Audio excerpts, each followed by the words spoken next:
Vamos a hacer la lectura de la conclusión de la Carta de Santiago, ahora de una forma más detallada, colocando ante nuestros ojos los elementos fundamentales de tres ámbitos de vida que dan identidad al camino de fe cristiano.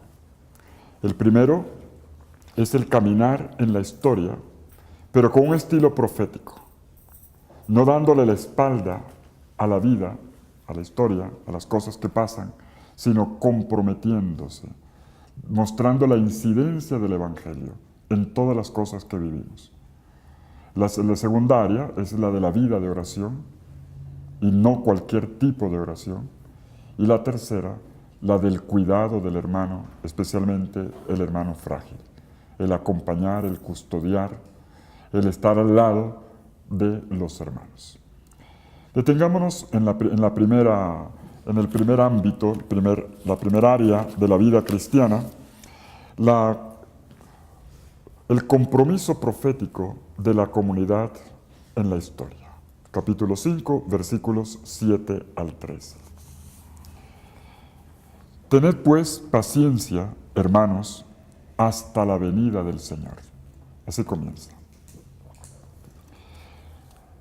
Hay un camino hasta la venida del Señor. La fe personal y comunitaria es siempre una fe peregrina.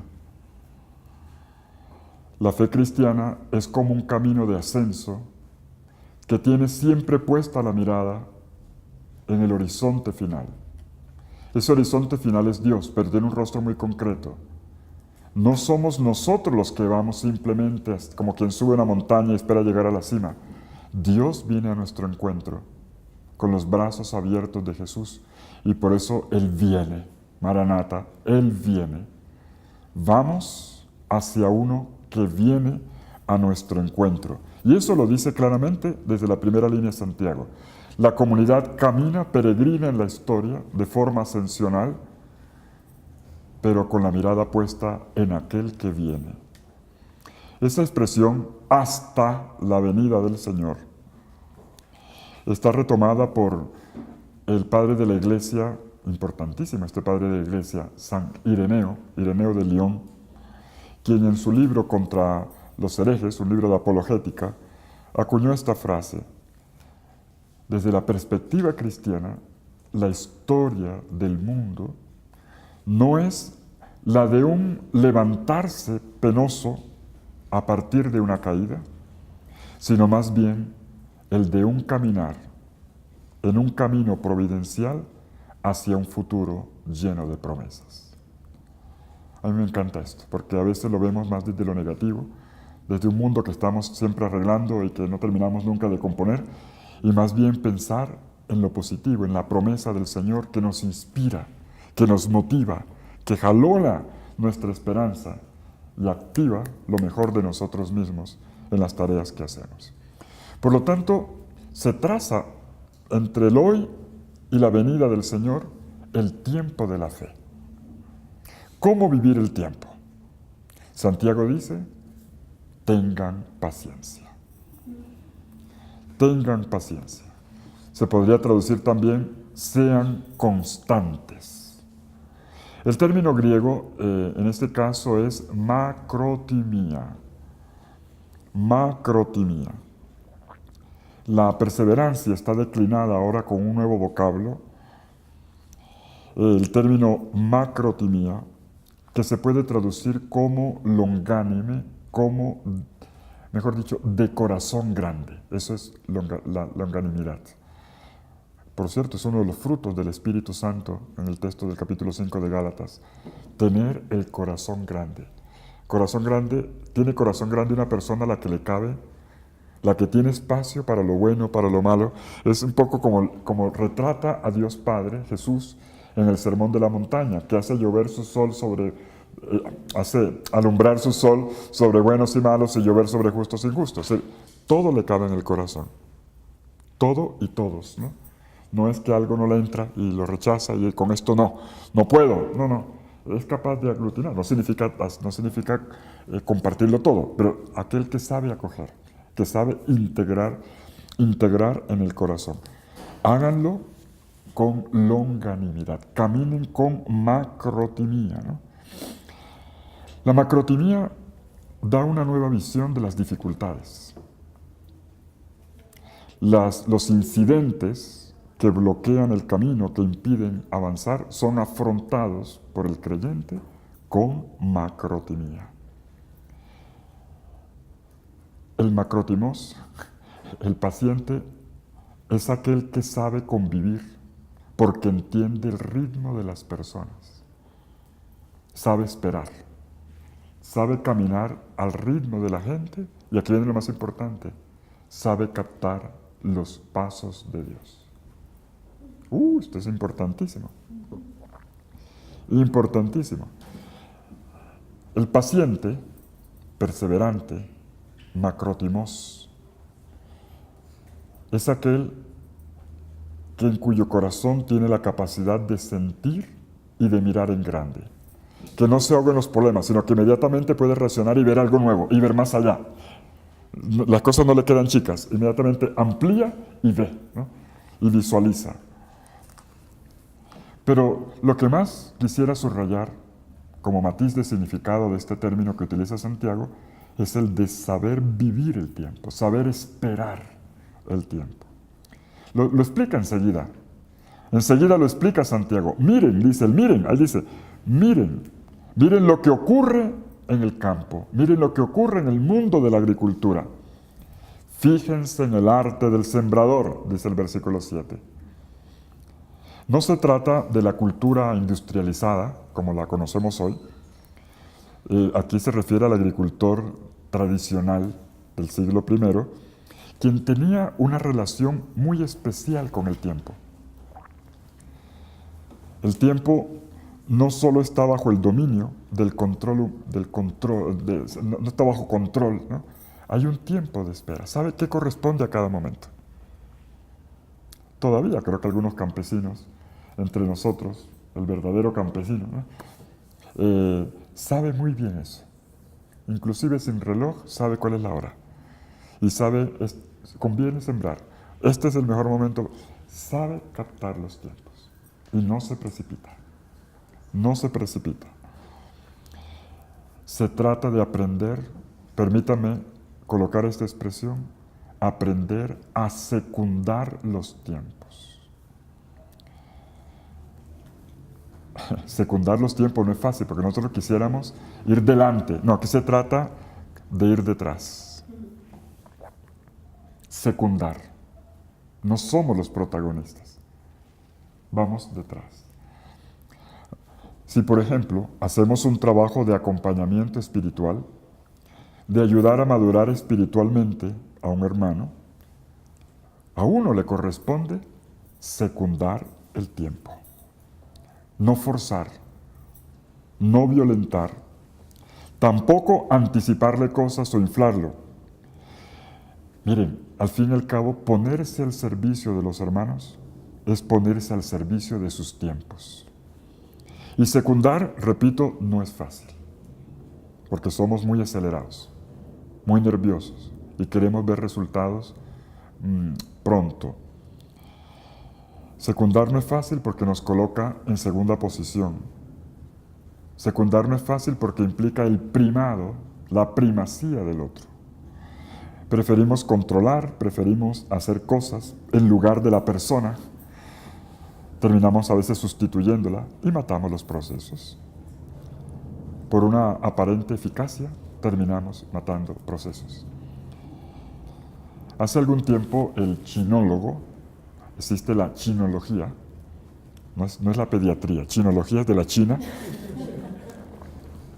Sí, es que el gigante asiático entró en el mundo de la economía ya hace un par de décadas de una manera impresionante y todo el mundo sabe que si no hace negocios por allá está perdido, ¿eh?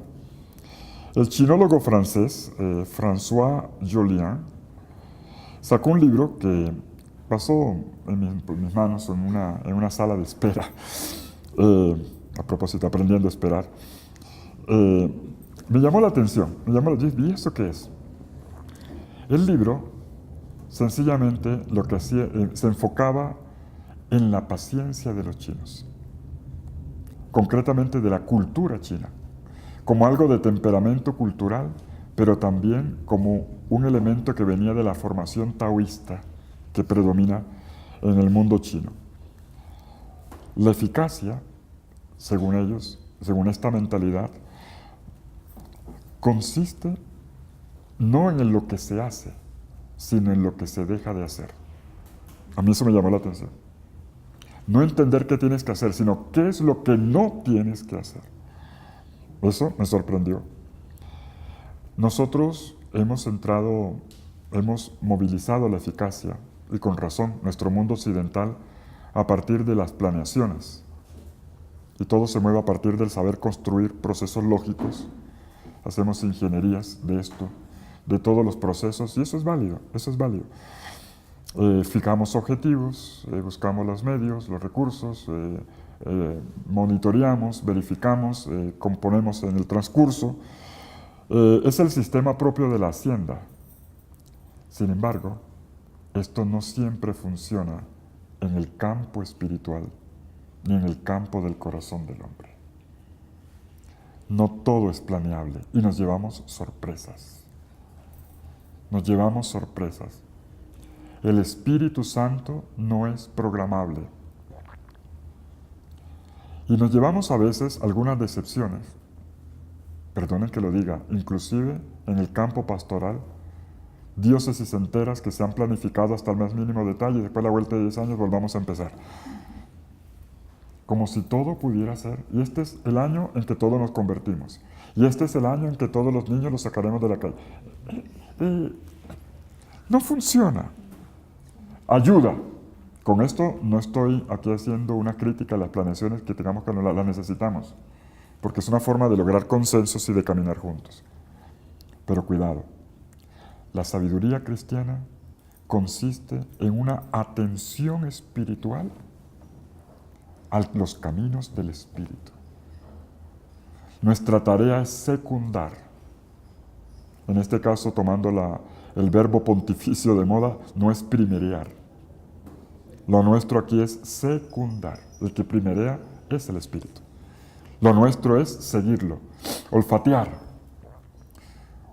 Una vida espiritual y un corazón en Dios que sepa captar, interpretar por dónde van las rutas del Espíritu.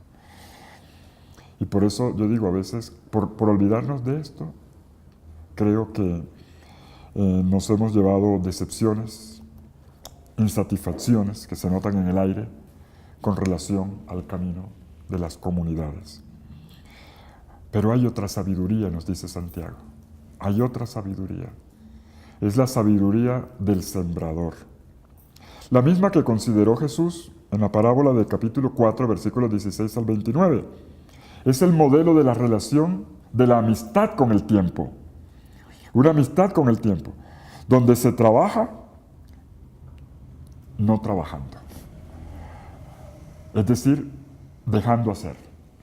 Cuando digo trabajando, no trabajando no significa pereza, ni responsabilidad, ni huir del compromiso. No, es dejando que aquello que tiene que hacer el Señor se pueda hacer. Sea que duerma, sea que trabaje, sea que esté levante temprano, igual la semilla hará su proceso. Esa es la parábola. Todos la recordamos bien. No es un desinteresarse, todo lo contrario. Es como ocurre en la parábola del Padre Misericordioso. Yo creo que la tenemos muy fresca. Donde no es que al Padre no le interese y por eso no le advierte al Hijo o le coloca una cláusula, pero no te gastas el papá simplemente deja al Hijo hacer.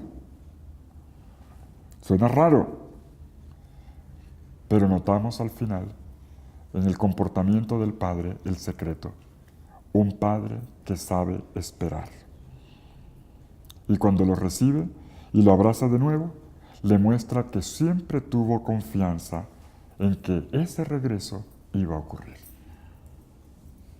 Saber esperar. La capacidad de acompañar, de secundar un camino, sin hacerse protagonista, sin estar interviniendo, sin ponernos en la actitud de aquel que controla es fundamental. Claro que a veces hay que intervenir, y más faltaba. Pero lo importante es que no olvidemos que hay una actitud que también es fecunda. Esperar los tiempos del otro sin imponer nuestra agenda, nuestro cronograma de crecimiento que ya nos hemos armado en la cabeza. Enseguida, sin perder de vista el horizonte final, el horizonte escatológico de la venida del Señor, Santiago continúa diciendo, y no se quejen unos de otros. Nada de lamentos, nada de quejitas. Es que hay gente que camina quejándose todo el tiempo.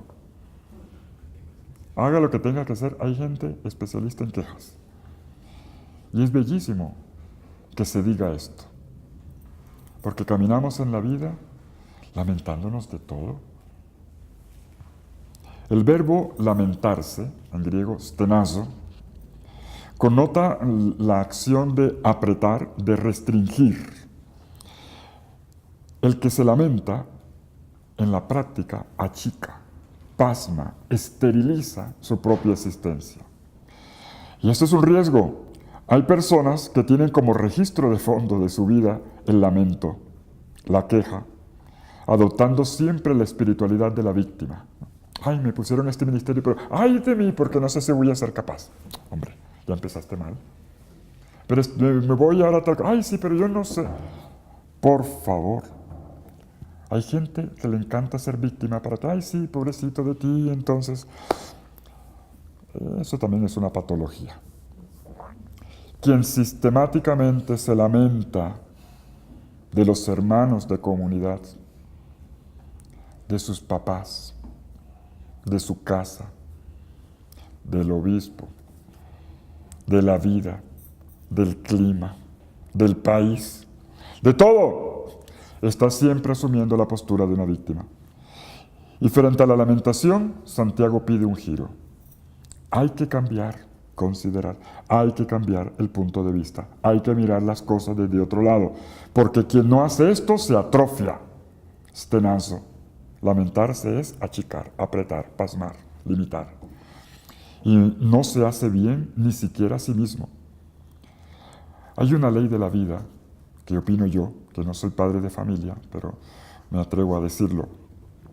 Hay una ley que todos los niños debieran aprender desde chicos. Hacer el mal es hacerse mal. Y hacer el bien es hacerse bien. Así de simple. Una regla sapiencial que yo creo que haría bastante bien. Para Santiago, el tema ahora va por el lado del juicio. De nuevo, la dimensión escatológica, la responsabilidad. Al final tendremos que responder. Versículo 9. Mirad que el juez ya está a la puerta. Claro, aquí en la mira está la historia entendida como un arco, el arco de la existencia. Ese movimiento hacia un destino final que es de plenitud, pero que pasa por una confrontación, por un juicio. El arco de la vida es un arco de superación, no de frustración. Y por eso, para ayudar a dar un giro en el comportamiento, para fumigar ese virus de la lamentación y más bien cultivar la actitud positiva de la longanimidad, la macrotimía, que es capaz de superar las pruebas, no de achicarse ante las pruebas, sino de superarlas, Santiago coloca un ejemplo. Versículos 10 al 11. Míralo, versículos 10 al 11. El ejemplo está tomado de los profetas. Es un ejemplo tomado de la narrativa. La paciencia de los profetas que hablaban en el nombre del Señor. Y es curioso que el ejemplo sea Job. Coloca entre los profetas, dice la paciencia de los profetas. Job, que yo sepa, Job no era profeta. Pero bueno, de Job refiere ante todo su vida sufrida, su vida atormentada.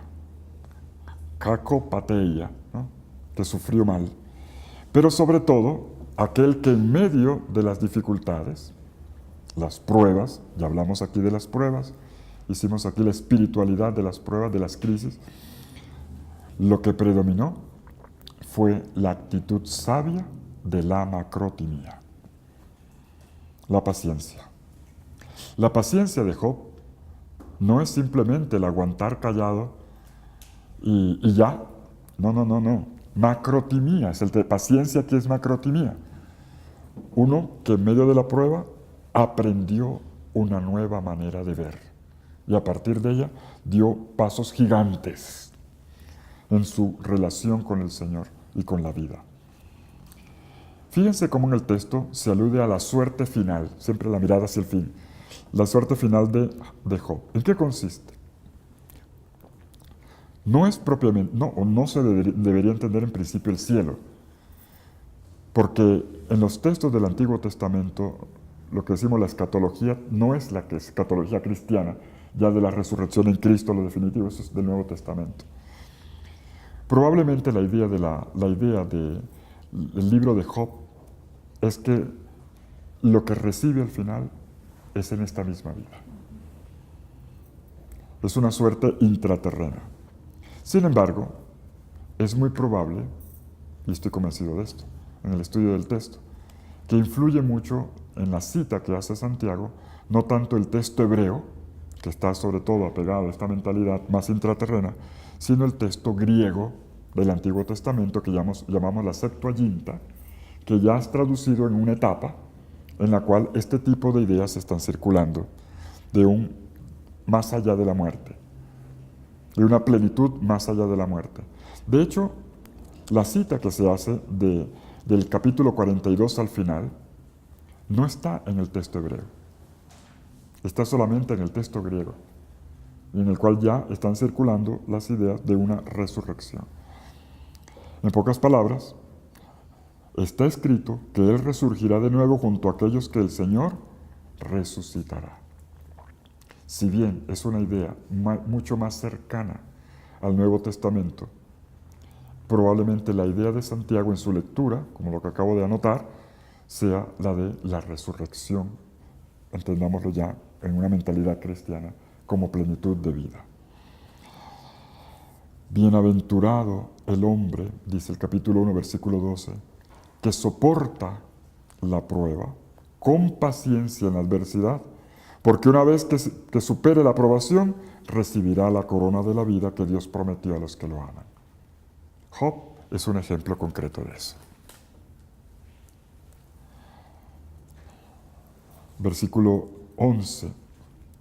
Santiago contrasta, obsérvenlo, el final con el comienzo. Al comienzo era Job el que se providenciaba su riqueza. Al final, todo lo recibe de la misericordia del Señor.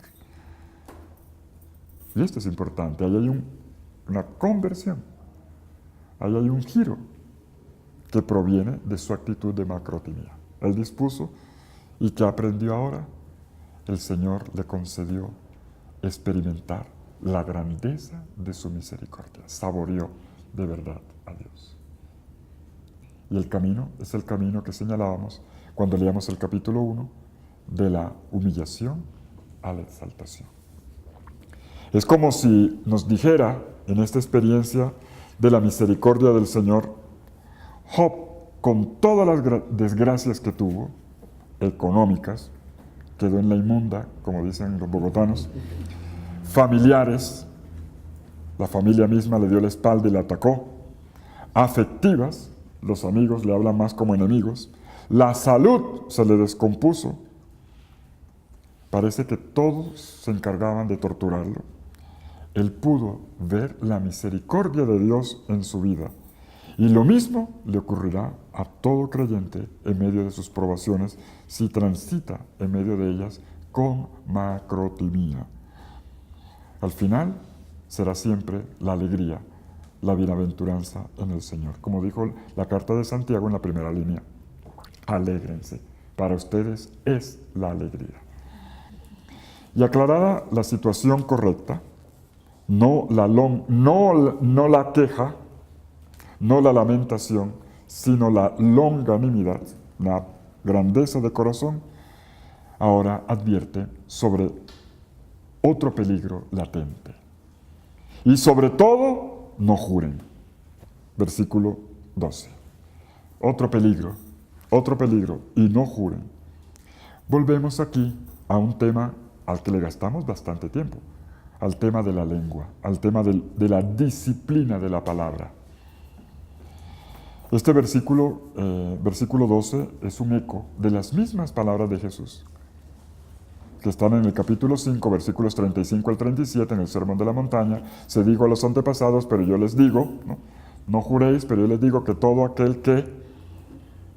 Y termina diciendo que el lenguaje de ustedes sea a lo que es sí, sí, y a lo que es no, no, porque todo lo que pasa de ahí viene del maligno.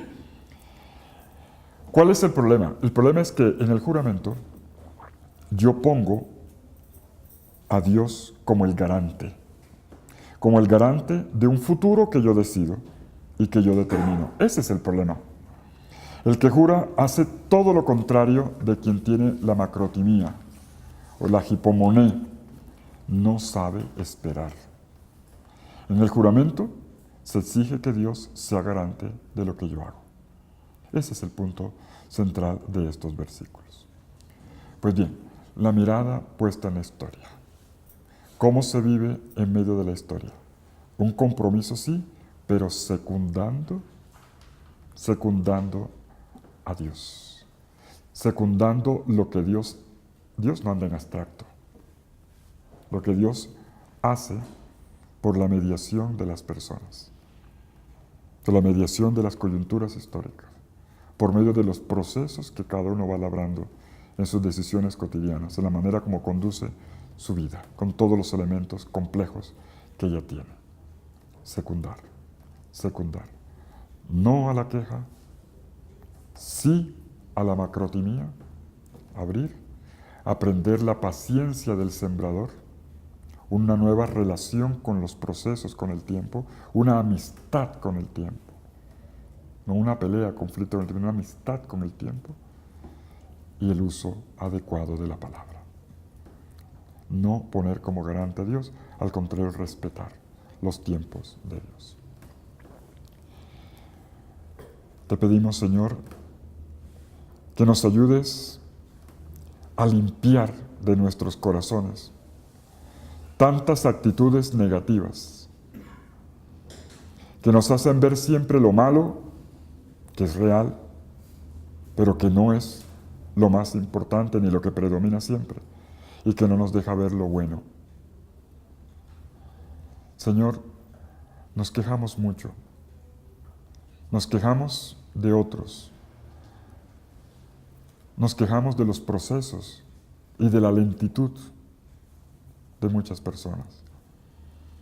Nos quejamos de nuestra sociedad y perdemos la paciencia. Señor, hoy escuchando tu palabra aprendemos la importancia de ese verbo estenazo. Lamentarse es reducir la visión, es apretar, es achicar, es pasmar. En el fondo es una manera de hacer daño, de hacernos daño, porque nos colocamos en posición de víctima y no de protagonistas, que desde una nueva visión pueden ayudar. Danos, Señor, tu corazón longánime. Tú, Jesús, retrataste a tu Padre como el Padre de un corazón grande. El Padre en el que caben los buenos y los malos, y por lo tanto tiene una visión mucho más profunda de las personas que la que tenemos nosotros. Tú lo retrataste como el Padre misericordioso, que siempre supo esperar, que confió en la espera.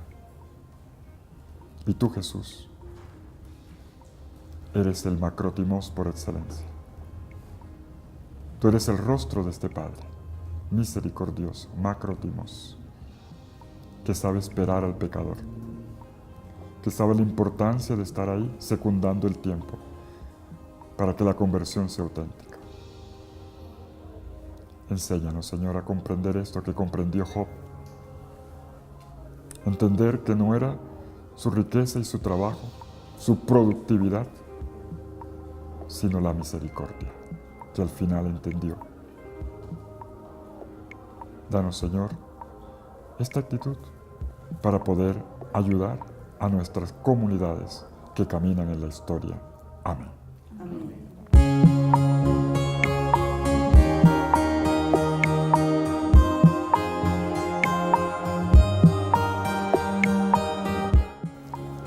Y allí veamos ahora la segunda área de la vida comunitaria que Santiago observa y trata, a través de su exhortación, de reanimar en esta visión definitiva final de la vida comunitaria: la oración.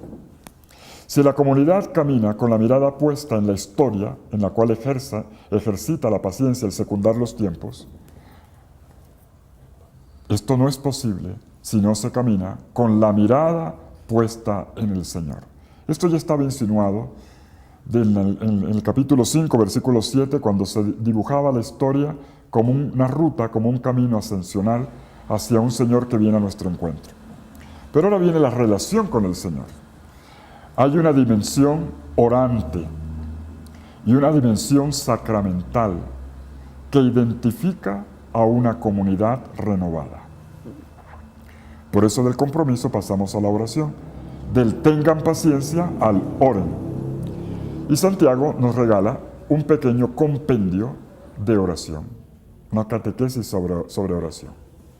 Dice el versículo 13 que en la tristeza, kakopateo en griego, en la alegría, eutimeo en griego, orar en la tristeza y en la alegría.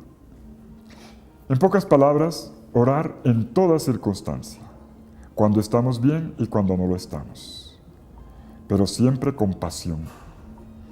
Cuando la pasión, el patos, es visitado por el mal, o como cuando estamos también de buen humor.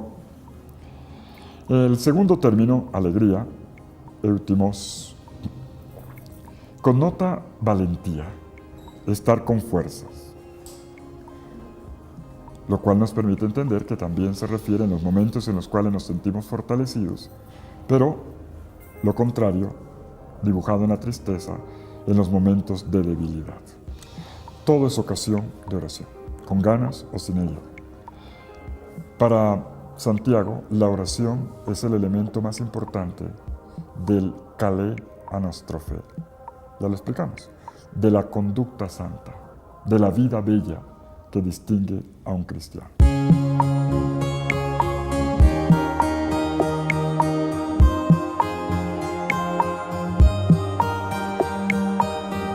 En segundo lugar, se va a detener en lo contrario de esta alegría, que es la debilidad. En un caso, digamos, y en una situación que todos podemos identificar y que para Santiago es importante mostrar. Una situación de debilidad en la cual se ora de manera particular es la situación del enfermo, la enfermedad. Cuando uno ora sin fuerzas, en una situación en la que las fuerzas físicas y a veces también las emocionales se debilitan. El término enfermedad es uno de los que aparece con mayor frecuencia en el vocabulario de la prueba. ¿Se acuerda usted de cuando hablábamos de la prueba? Que decíamos que había 3 tipos de prueba. Hicimos una taxonomía de las crisis y de las pruebas y dijimos que hay una prueba que es perasmos, una prueba que es clipsis, una prueba que es asteneia. Ya ustedes están expertos en eso. Cuando hablábamos de pruebas, hablamos de clipsis. Pruebas en las cuales uno se siente apretado por las circunstancias. Una situación económica, un lío con una persona, una persecución, una situación de salud, algo que te comienza a agobiar, te corta el aire, te comienza a generar ansiedad. Santiago muestra aquí una situación concreta de prueba. Esta prueba que se llama clipsis, pero también que se asemeja mucho a la debilidad, a la asteneia que es propia de un enfermo. Tenemos aquí entonces términos que las comunidades conocían. ¿Y qué se hace frente a esta situación? La comunidad es mediadora de salud. De nuevo el cuerpo. Hay que cuidar el cuerpo. Hay que sanar el cuerpo. El lugar más espiritual que hay es el cuerpo. Lo repito. Pues la comunidad se hace mediadora de la sanación del cuerpo. El enfermo busca a los ancianos, a los presbíteros, curiosamente no a otros. Interesante, se apoya en la comunidad. El enfermo busca la salud en su comunidad. La comunidad es mediadora de la salud. Y aparece aquí explícitamente un término que para nosotros es muy familiar, pero que en el Antiguo Testamento se utiliza poco, y cuando se utiliza hay que parar la antena. Eclesía. Se refleja aquí una comunidad que ya es eclesía, ordenada internamente, en una situación que probablemente refleja lo que la carta de Tito, en el capítulo 1, versículo 5, muestra comunidades, retrata mejor, comunidades ya ordenadas. Decía Tito, Pablo a Tito, el motivo de haberte dejado en Creta es que pongas en orden las cosas que aún lo requieren y constituyas presbíteros en cada ciudad conforme a las instrucciones que te di. Pues bien, la comunidad tiene un orden, tiene una estructura. En los versículos 14 y 15, mírenlo por favor, mírenlo, vemos una serie de 3 verbos, 3 acciones que muestran el camino seguido. 1. Llamar. Llamen a los presbíteros de la eclesía. 2. Orar. Oren sobre el enfermo, acompañando esta oración del signo de la unción con el aceite. 3.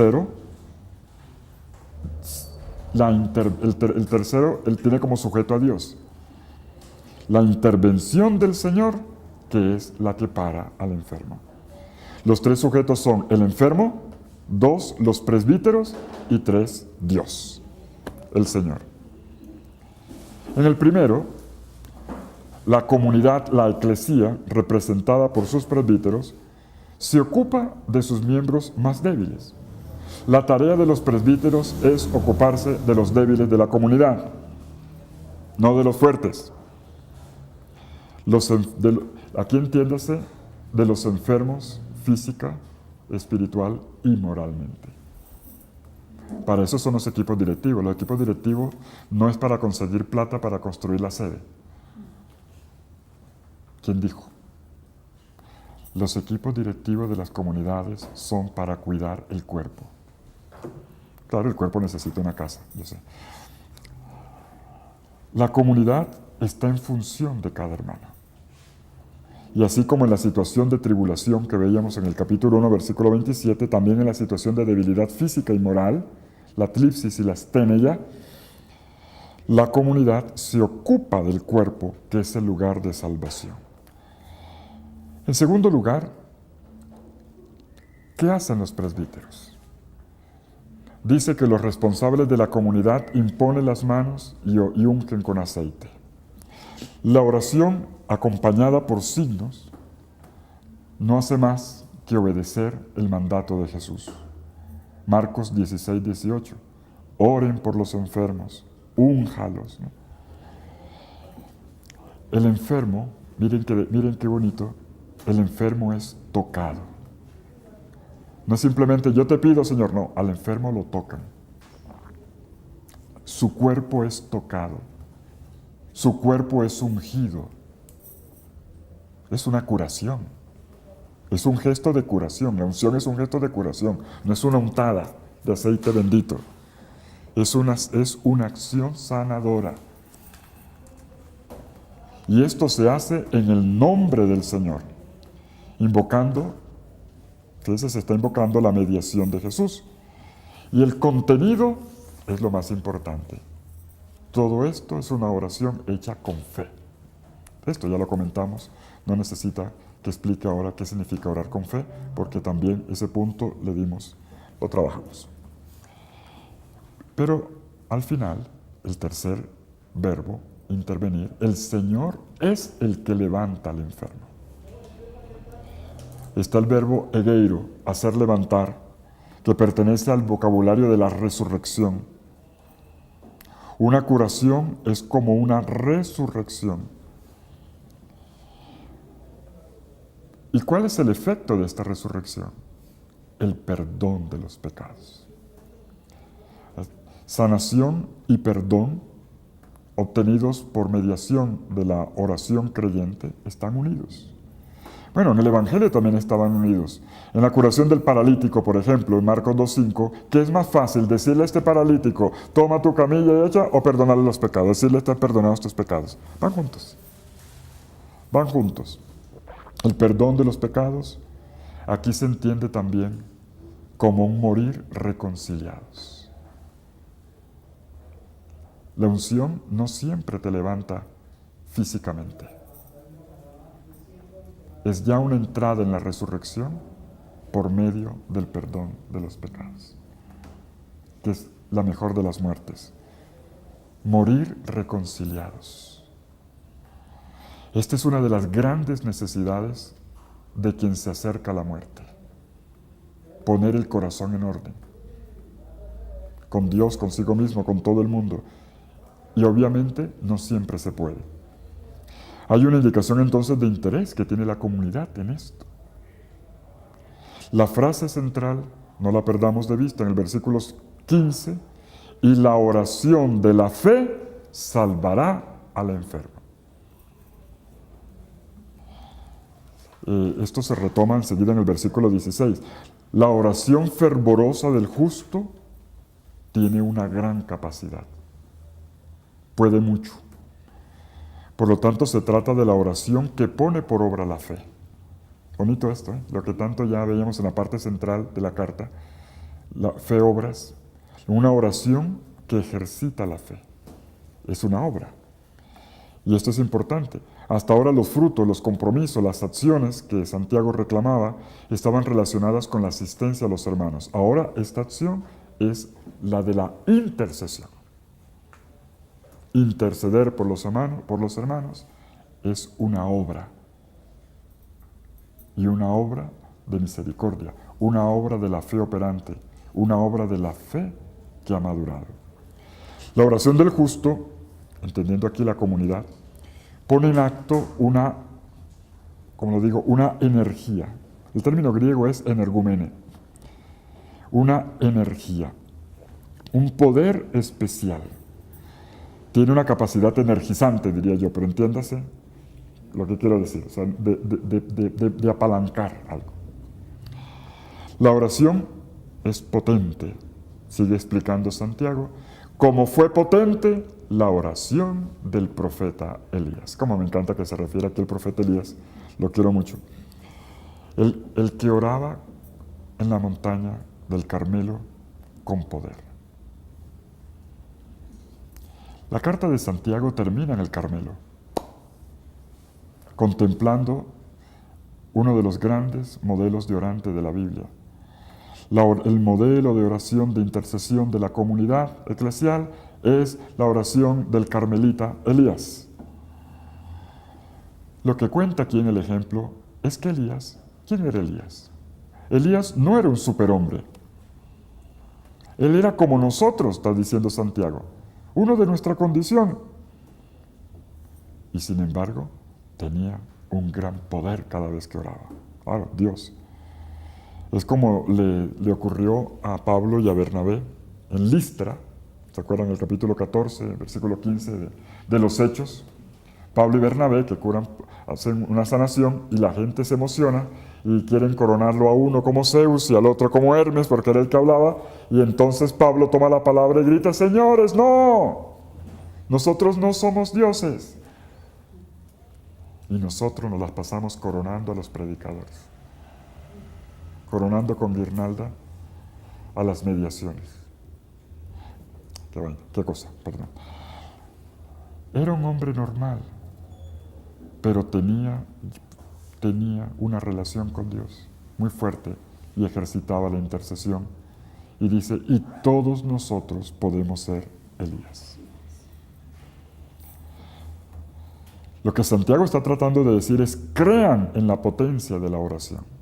Miren, ni que no digamos más nada en este curso. Pero esto, escribámoslo con fuego en el corazón. Crean en el poder de la oración. La oración es la elocuencia de la fe. Recordando la vieja polémica, quede claro que Santiago no ha dicho que no haya una fe que salva. Lo que no salva es una fe sin obras, sin compromiso y sin aquella oración que pone en acto la fe. La oración obra, la oración es una de las obras que pone en movimiento la fe y al mismo tiempo es el primer lenguaje de una fe vital. Donde hay oración, la fe está viva. Donde se apaga la oración, la fe entra, ¿cómo se llaman los computadores cuando se duermen? En hibernación. Y noten ustedes, por favor, este punto no puede pasar desapercibido, cómo es con los brazos levantados en intercesión, pero las manos extendidas para la reconciliación. Intercesión y reconciliación. La oración va conectada de la reconciliación comunitaria. Versículo 16. Versículo 16. Se pasa ahora al pecado de la comunidad. Confiésense los pecados unos a otros. ¿Por qué? Porque la comunidad se enferma. Claro, el cuerpo de nuevo. Aquí la enfermedad ya no es un dolor de cabeza que tiene una persona, o a uno que se le torció la boca porque se metió en un aire acondicionado en Cartagena. Aquí son los pecados de la comunidad. Confesaos unos a otros los pecados y rezad unos por otros para que seáis curados. Ojo con los dos imperativos, confesar los pecados y orar por la curación. En cuanto al primero, el pecado tiene que ser dicho, confiésenlo, declárenlo. En la primera carta de Juan 1:9 se dice algo parecido. Si confesamos nuestros pecados, fiel y justo es Él para perdonarnos los pecados y purificarnos de toda iniquidad. En cuanto a lo segundo, todos en la comunidad interceden unos por otros para que obtengan la salud.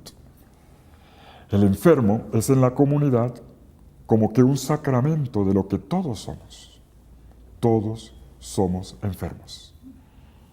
Y esto, no me arruguen la cara, esto no nos debiera extrañar. Recordemos las palabras de Jesús en Marcos 2:17. Si de pronto alguno se siente agredido, ofendido con lo que he dicho, pues lea Marcos 2:17. Yo no los llamé a ustedes porque fueran santos, porque fueran justos. Los llamé porque eran pecadores. Yo no los llamé porque fueran sanos. Yo los llamé porque son enfermos. Espiritualmente deberíamos siempre vernos así, desde nuestra impotencia, como enfermos en camino de curación. Y con esta mirada comprendemos, yo estoy seguro, comprendemos mejor a los hermanos y les tenemos más paciencia.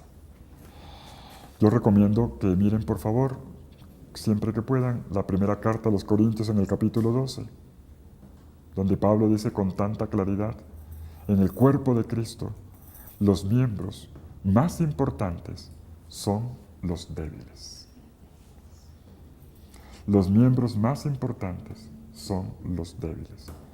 Ellos son el sacramento de la debilidad de Cristo, del crucificado, que nos recuerda nuestra debilidad y dónde obra el poder de Dios. Finalmente, acompañar al hermano. Última área. Creo que con todo lo que hemos dicho, yo creo que ya es más que suficiente. Ya podemos cerrar este curso dándole gracias a Dios por haber estado juntos todo este tiempo. Pero no dejemos pasar la última frase.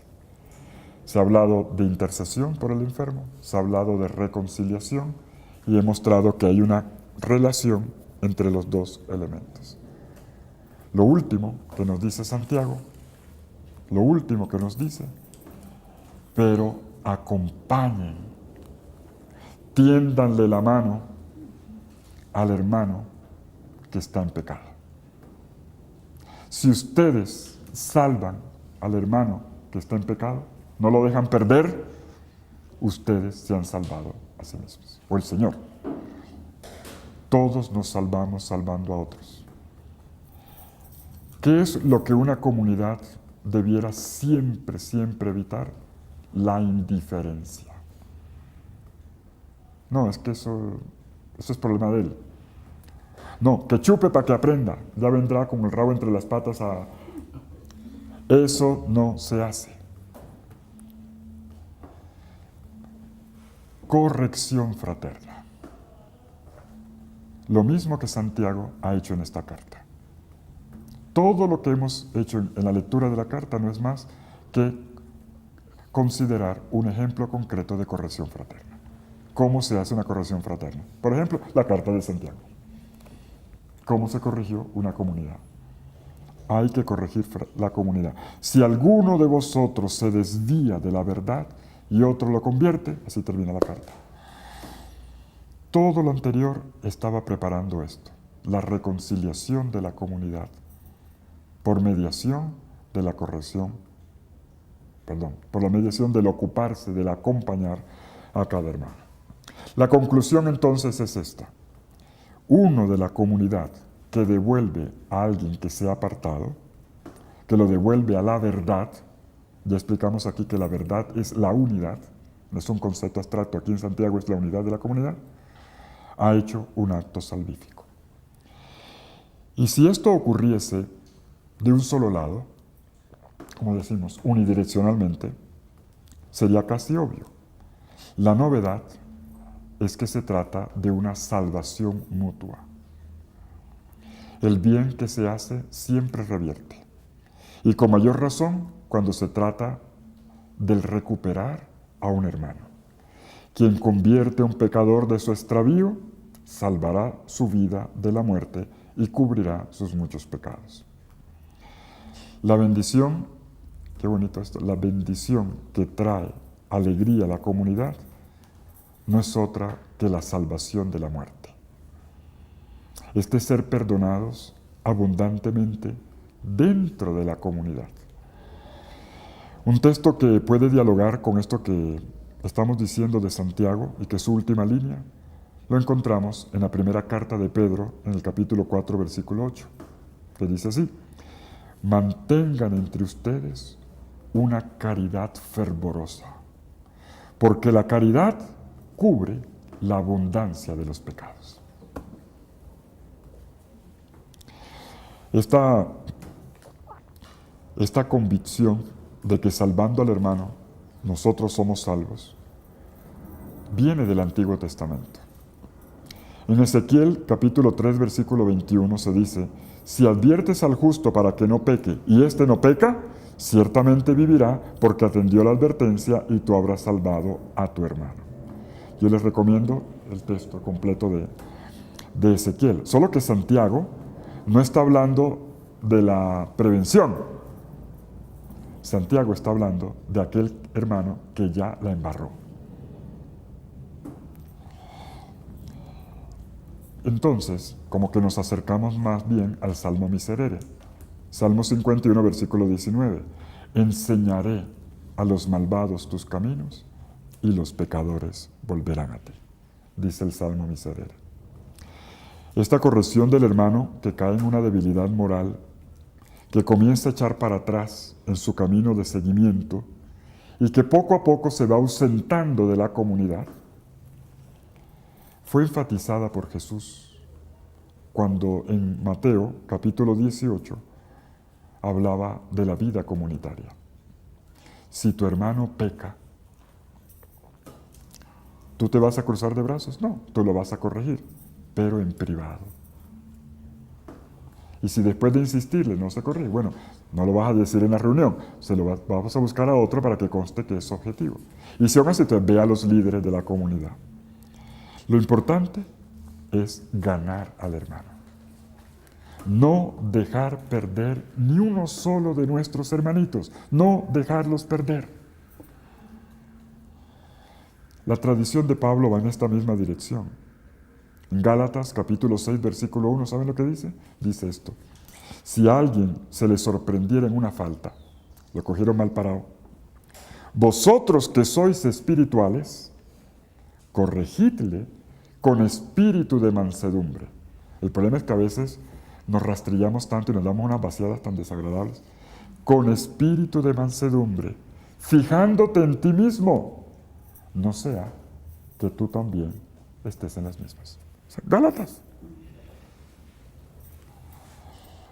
La última frase de la carta es una frase de oro. Y en mi opinión, algunos dicen que esta carta le faltó la conclusión. ¿Se acuerdan que yo decía que esta era una carta sin cabeza ni cola? No, al final cola sí tiene. Solo que suena un poco extraño. Esta conclusión yo la escribiría con letras de oro, porque anuda, recoge todo el hilo de temas que hemos venido abordando durante todo este estudio. La corrección fraterna es la última y definitiva lección que pone en acto la libertad y la fe operante de la comunidad creyente. Es en la corrección fraterna donde el uso del lenguaje se pone a prueba. El lenguaje dulce, el lenguaje manso, pero sobre todo eficaz. Y esa es la libertad de un cristiano misericordioso. Un cristiano misericordioso no se hace cómplice del otro. Hay que enfrentar el mal cuando llega a la comunidad. Hay que enfrentar la antievangelicidad, pero hay que saberlo hacer. Hay formas de hacerlo que hacen más daño que bien. Y por eso hemos leído 108 versículos para aprender a hacerlo. Hay que atreverse a hablar. En esto la libertad interior no debe fallar, pero sobre todo hay que saber decir. Hay que saber decir. Ni desentendimiento, eso no es problema mío, ni tampoco hacerlo de manera tal que lo que logras es una reacción negativa y un segundo problema. La parresía cristiana, la valentía, va unida de la sabiduría. Es que yo aquí soy el que dice las cosas, es que yo sí no tengo pelos en la lengua, y aquí yo voy a decir las cosas. Esa parresía, guárdatela. Pídele al Señor la sabiduría. Vimos que había 8 características de la sabiduría que al final te hacían a ti un sembrador de paz en la justicia. Pídelo con la sabiduría. La corrección fraterna, en última instancia, es el camino cierto de la sinodalidad, que también ya hablamos. Aprender a caminar juntos, en la pluralidad, en la diferencia. Una pluralidad que es querida por el Señor, amada por el Señor y que debemos respetar, porque nadie es igual a otro y porque un camino de fe no es idéntico al otro. La corrección fraterna nos enseña a caminar juntos, sin desentendernos y acogiendo siempre la unicidad de cada hermano. Señor Dios nuestro, te agradecemos por este curso, que no ha hecho otra cosa que leer línea por línea la carta de Santiago. Con humildad hoy te decimos que si acaso dijimos palabras que no son tuyas, tú las borres. No queremos otra cosa que en sintonía con tu Espíritu, el cual seguimos suplicando, podamos ser receptores de tu voz para nosotros. Te pedimos, Señor, que tú acompañes ahora los procesos que iniciamos con la ayuda de esta carta. Con la ayuda de Santiago, Señor, queremos enfrentar nuevas tareas, pero con la actitud que proviene de tu sabiduría. que es la acción del Espíritu que forma a tu Hijo en nosotros. Te pedimos, Señor, que pongas en nosotros la humildad que nos lleva a escuchar cada día tu santa palabra, que nos renueva cotidianamente por medio de nuestra oración personal y que nos hace entrar en el reconocimiento de nuestra debilidad y llegar a la confesión de nuestros pecados. Reconocemos, Señor, y proclamamos que solamente así seremos transformados mediante la fe para ser más tuyos, para ser mejores siervos de Jesucristo y de nuestras comunidades. Y por favor, Señor, pon en nosotros la actitud de espera ante la venida de tu Hijo Jesucristo, en cuanto crecemos en el amor por Él, porque solo de Él, de nuestro amado Jesús, proviene nuestra perseverancia, y solo Él y nadie más puede sostener nuestra fidelidad. Te lo pedimos, Padre, en el nombre de Jesucristo, tu Hijo amado, nuestro Señor y nuestro intercesor, que sea bendito por los siglos de los siglos. Amén.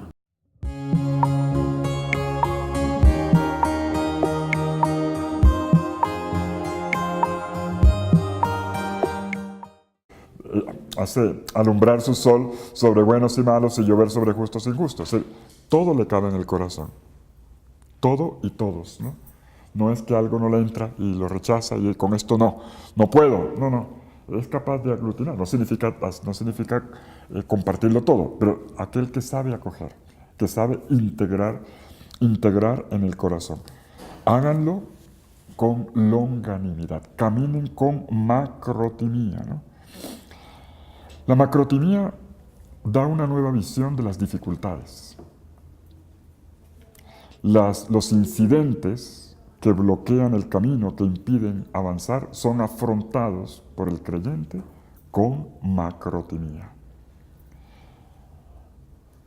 El macrotimos, el paciente, es aquel que sabe convivir porque entiende el ritmo de las personas. Sabe esperar. Sabe caminar al ritmo de la gente y aquí viene lo más importante, sabe captar los pasos de Dios. Esto es importantísimo. Importantísimo. El paciente, perseverante, macrotimos, es aquel en cuyo corazón tiene la capacidad de sentir y de mirar en grande. Que no se ahoga en los problemas, sino que inmediatamente puede reaccionar y ver algo nuevo, y ver más allá. Las cosas no le quedan chicas.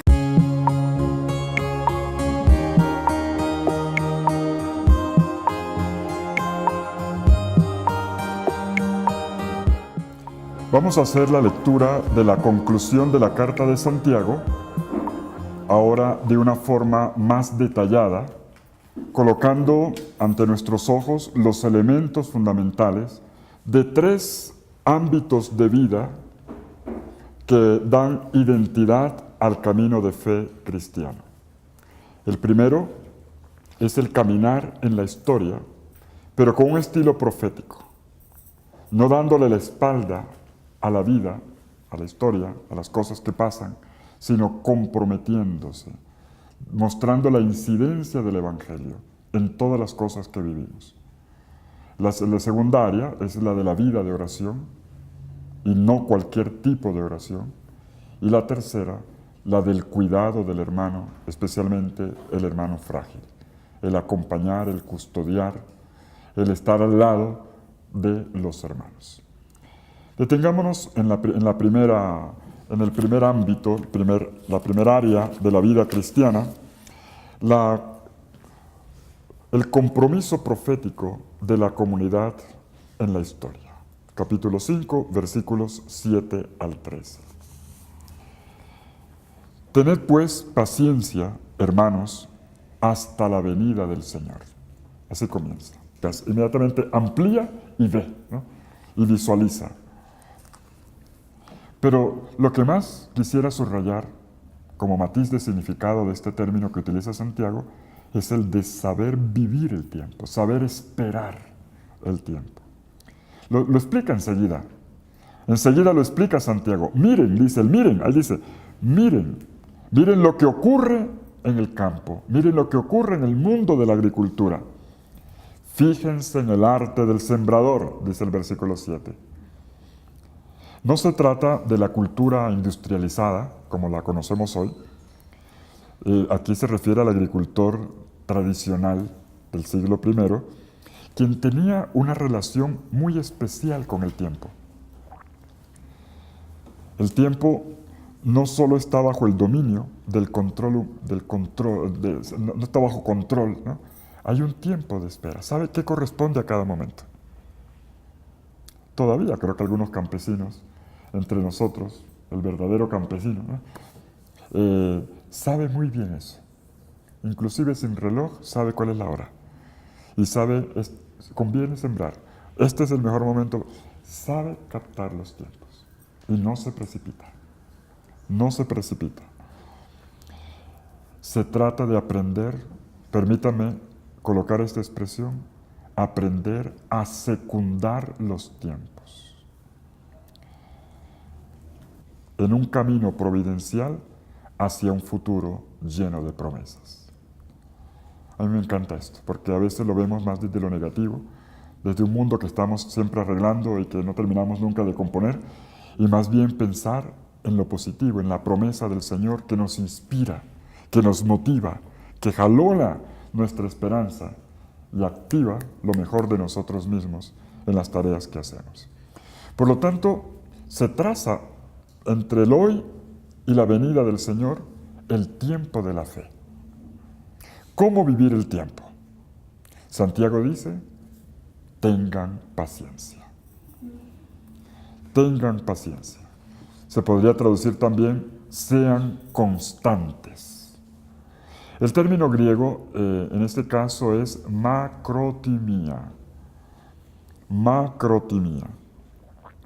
La perseverancia está declinada ahora con un nuevo vocablo, el término macrotimia, que se puede traducir como longánime, como, mejor dicho, de corazón grande. Eso es la longanimidad.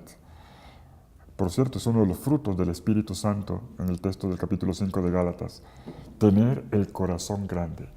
Corazón grande, tiene corazón grande una persona a la que le cabe, la que tiene espacio para lo bueno, para lo malo. Es un poco como retrata a Dios Padre, Jesús, en el Sermón de la Montaña, que hace llover su sol sobre... Hay un camino hasta la venida del Señor. La fe personal y comunitaria es siempre una fe peregrina.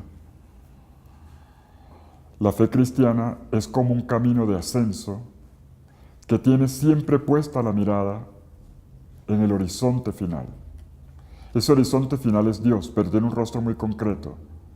No somos nosotros los que vamos simplemente como quien sube una montaña y espera llegar a la cima. Dios viene a nuestro encuentro con los brazos abiertos de Jesús. Y por eso Él viene, Maranata, Él viene.